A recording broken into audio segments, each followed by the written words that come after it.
හැබැයි රටේ කිසිම වැඩක් නිසි විදියට වෙන්නේ නැති එක නම් අපි දන්නවා. පසුගියදා පැවති මාධ්‍ය හමුවකදී පොදුජන පෙරමුණ පාර්ලිමේන්තු මන්ත්‍රී ඩිවි චානක වත්මන් රජයේ වැඩපිළිවෙල පිළිබඳව අදහස් පළ කළේ මෙසේ.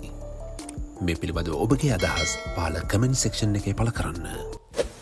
අර මේ තමයි ඔබතුමාගේ කතාවේදී කියවුණු මේ රාජ්‍ය නායකයෙක්ගේ කතාව. දැන් පහුගිය කාලේ ඔබතුමාලගේ නිලනෝලා ජනාධිපතිවරයෙකුත් හිටියනේ. දැන් එහෙම වගේ එකක්ද මේ තියෙන්නේ නිකන් මොකක් හරි.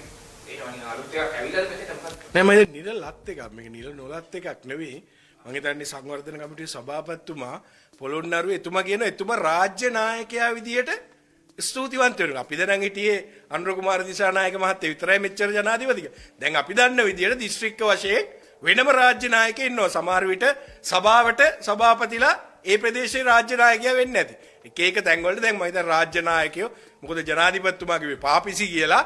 දැන් එතුමන්ලා කියන එතුමන්ලා රාජ්‍ය නායකයෝ කියලා. ඉතින් අපි දන්නේ නැහැ පාපිසිද රාජ්‍ය නායකයෝද අපි දන්නේ නැහැ. හැබැයි රටේ කිසිම වැඩක් නිසි විදියට වෙන්නේ නැති එක නම් අපි දන්නවා.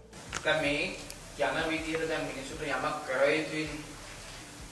ඉතුරු ඔබතුමාලා වැරදිලා හරි ආණ්ඩුවක් ගත්තොත් මේ ඉතුරු ටික බර අදින්න හැකියාව ලැබෙයිද ඔබතුමාලට දැන්? නෑ මම හිතන්නේ මේ වෙලාවේ මුදල් දීමේ කිසිම ගැටලුවක් නැහැ. මේ ආණ්ඩුවට උමනාවක් තියෙනවා නම් එතුමන්ලගේ account එකේ ට්‍රිලියනයක් තියෙනවනේ.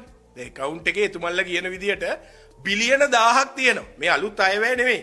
ගිය අයවැයේ වැඩ නොකර ඉතුරු කරපුවා. පාරක් හදන්න සල්ලි වෙන් කරාම ඒක 120ක් වැඩ කරලා. බෙහෙත් ටික ගේන්න සල්ලි වෙන් කරාම නිසි විදියට බෙහෙත් ටික ඇවිල්ලා නැතුව.